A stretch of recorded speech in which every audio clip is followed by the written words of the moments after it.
सूरत-ए-हाल ये है जी कि आइंदा माह बिजली सार्फिन से 125 अरब रुपए की इजाफी वसूलियां शुरू करने की तैयारियां हो चुकी हैं। 125 अरब रुपया इजाफी वसूलियां शुरू की जाएंगी मुझसे, आपसे, जो कि बिजली इस्तेमाल करते हैं। आइंदा माह से सिमाही एडजस्टमेंट के तहत 85 अरब 20 करोड़ रुपए की इजाफी वसूलियां शुरू होंगी। नेपरा ने सिमाही एडजस्टमेंट के तहत बिजली ₹2.75 फी यूनिट महंगी करने की मंजूरी दे दी है और रवा माली साल की दूसरी तिमाही एडजस्टमेंट की वसूलियां अप्रैल से शुरू हो जाएंगी। जनाब, अगले महीने से आपको तैयार हो जाएं। आप गैस के बिल को रो रहे थे। नेपरा ने माहाना एडजस्टमेंट में बिजली ₹4.99 महंगी करने का फैसला भी महफूज कर रखा है। तो मैं आगे जाके बताता हूँ, ये एक इजाफी है। ये 125 अरब रुपए के अलावा, ये तो इजाफी वसूलियां हैं, उसके अलावा भी। और जी माहाना एडजस्टमेंट का मनवन इजाफे की मंजूरी का बोझ 40 अरब रुपए बनेगा। हर महीने 40 अरब रुपया वसूल किया जाएगा। मजमूई तौर पर 125 अरब 3 महीनों में हमारी जेबों से जाना है और मार्च में 2 सहमाही एडजस्टमेंट की वसूलियों की मुद्दत पूरी हो जाएगी। तो आइंदा माह से ₹2.75 फी यूनिट की सहमाही एडजस्टमेंट का इतलाक किया जाएगा। तो जनाब, ये एक दूसरी खुशखबरी मैंने आपको सुना दी जो पाकिस्तान के अवाम पे एक अजाब बन के गिरने वाली है। अब एक और सुन लीजिए, और वो है जनाब, बिजली सार्फिन पर 40 अरब रुपए से जायद का इजाफी बोझ डालने की मंजूरी। यानी ये जो मैंने 125 अरब रुपए बताया है, उसमें ही उसके मुताबिक 40 अरब रुपया फी महीना जो है वो डाली जाएगी। और नेपरा ने बिजली ₹4.99 फी यूनिट महंगी करने की दरख्वास्त दे दी है और यह इजाफा फरवरी 2024 की फ्यूल एडजस्टमेंट में मांग रखा है। यानी जो हम बिजली इस्तेमाल कर चुके हैं उसमें ये डाला जाएगा। तो जनाब, आप लोग तैयार हो जाएं और इसके लिए अब आपको मेरा ख्याल है कि ये PDM 2 का और हमारे नए वजीर खजाना का तोहफा है और इसमें अदाद शुमार दिए हुए हैं। गोरख धंधा है। फरवरी में जौहरी ईंधन से बिजली पैदावार 23% रही। कोयले से 1.89% बिजली पैदा की गई। बाकी ये सारे अदाद शुमार हैं, लेकिन मैंने सादा जुबान में बता दिया कि हमारी जेबों पर क्या कुछ होने वाला है।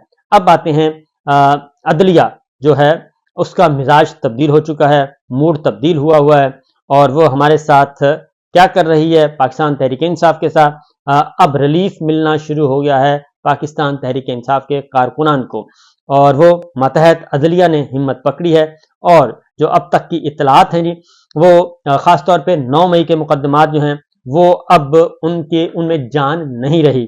जो आज की डिटेल्स हैं, लेटेस्ट डेवलपमेंट, जब से ये खत आया है ऑनरेबल जजेस का, अली नवाज अमान, उनके जी मुकदमे की समाअत जो है वो 17 अप्रैल तक मुलतवी कर दी गई और CTD में ये मुकदमा है। लिहाजा और आमिर मुगल साहब, उनका भी मुकदमा 17 अप्रैल तक चला गया और उनके खिलाफ भी ये जलाओ घिराव है और जज साहब नहीं है, यानी कि गो स्लो की पॉलिसी शुरू हो चुकी है।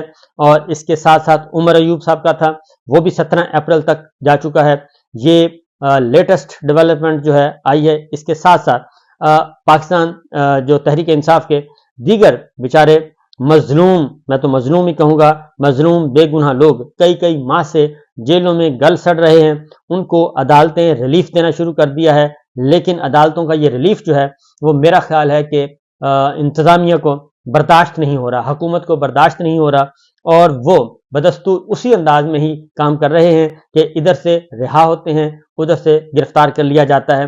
रावलपिंडी में मैंने आपको बताया था मजमूई तौर पर 1000 के कारकुनान जो हैं वो रिहा हो चुके थे और रावलपिंडी रीजन में अब कोई भी 9 मई का मुल्ज़िम जेल में नहीं था। लेकिन ये बात पसंद नहीं आई और जो मुल्ज़मान रिहा हुए उनको दोबारा तकरीबन 5 मुल्ज़मान को दोबारा गिरफ्तार कर लिया गया और मजमूई तौर पर यह तादाद काफ़ी ज़्यादा बताई जा रही है और 5 मुल्ज़मान को 16 MPO के तहत गिरफ्तार किया गया है। यानी जनरल अयूब खान के दौर का काला कानून, उसके तहत ये गिरफ्तार किया गया है। 16 MPO अहकामात डिप्टी कमिश्नर ने जारी किए और 5 मुल्ज़मान के खिलाफ थाना न्यू टाउन में 9 मई का मुकदमा दर्ज है।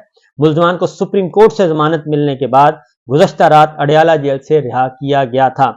ये वो सुप्रीम कोर्ट का केस है जिसमें सुप्रीम कोर्ट ने अपने फैसले में लिखा कि इन मुल्ज़मान के खिलाफ कोई ऐसा मटेरियल नहीं है और सिर्फ टायर जलाना दहशत गर्दी नहीं हो सकता। लेकिन सुप्रीम कोर्ट के अहकामात भी ان کو پسند نہیں آئے اور ملزمان کو سپریم کورٹ سے ضمانت ملنے کے بعد رہا کیا، لیکن 20 مارچ کو ملزمان کی ضمانت منظور ہوئی اور اس کے بعد ان کو دوبارہ حراست میں 13 ملزمان کو دوبارہ حراست میں لے لیا گیا اور 5 ملزمان مزید آ گئے۔ 20 کی ضمانت ہوئی تھی اور 20 میں سے صرف چند ملزمان کو چھوڑا گیا، باقی سب کو جو ہے وہ دوبارہ حراست میں لے لیا گیا ہے۔ یہ سچویشن ہے جی، پسند نہیں آ رہی اسلام آباد ہائی کورٹ کے ججز کا خط جو ہے۔ اس کے بعد ماتحت عدلیہ ہمت کر رہی ہے، سپریم کورٹ آف پاکستان نے بھی ریلیز کیا۔ راجہ بشارت صاحب کو 9 مئی کے 14 مقدمات میں عبوری ضمانت منظور ہو چکی ہے جی۔ 9 مئی کے 14 مقدمات میں آپ خود تصور کریں کہ ایک راجہ بشارت اور اس پہ 14 مقدمے، اور یہ ہر لیڈر پہ، ہر رہنما پہ، ہر ورکر پہ یہی سلوک کیا گیا ہے۔ اسی طریقے سے کور کمانڈر ہاؤس کے 3 مقدمات میں عمران خان صاحب کی عبوری ضمانتوں کی توسیع میں 4 اپریل تک توسیع کر دی گئی ہے، اور 9 مئی کے کو بھی 9 مئی کا جو دفتر پر حملہ ہوا تھا جی، 9 مئی کے بارے میں جو سپریم کورٹ کا میں فیصلہ ذکر کر رہا تھا، اس میں یہ 9 مئی کے فیصلے کے میں لکھا ہے کہ انہوں نے کہا ہے کہ خوش قسمت سے توڑ پھوڑ واقعات میں کوئی زخمی ہوا اور نہ کوئی اسلحہ برآمد ہوا۔ سپریم کورٹ نے یہ اپنے فیصلے میں لکھا ہے کہ 9 مئی کے یہ جس کو ہوا بنایا ہوا ہے اس میں دہشت گردی اور ملٹری کورٹس میں سیولینز کا ٹرائل جو چلایا جا رہا ہے، تو سپریم کورٹ نے ضمانتیں رہا کرتے ہوئے ضمانتوں پر یہ لکھا ہے کہ نہ ہی توڑ پھوڑ کے واقعات میں کوئی زخمی ہوا، نہ کوئی اسلحہ برآمد ہوا۔ توڑ پھوڑ میں ملزمان کا کردار مزید تحقیق طلب ہے۔ ٹرائل کورٹ شواہد ریکارڈ کر کے ہی ملزمان کی ذمہ داری کا تعین کر سکتی ہے۔ بادی نظر میں ایسے شواہد نہیں ملے کہ غیر معینہ مدت تک تحویل میں رکھا جا سکے۔ درخواست گزار ملزمان پہلے ہی گزشتہ سال 10 مئی سے گرفتار ہیں۔ 5 ملزمان کو 5-5 ہزار روپے کے عوض ضمانتیں منظور کی جاتی ہیں۔ تو آپ اس سے اندازہ کر سکتے ہیں کہ سپریم کورٹ کا فیصلہ اور اس میں 9 مئی کے غبارے سے ہوا نکل چکی، لیکن جناب یہ باتیں پسند نہیں آ رہی۔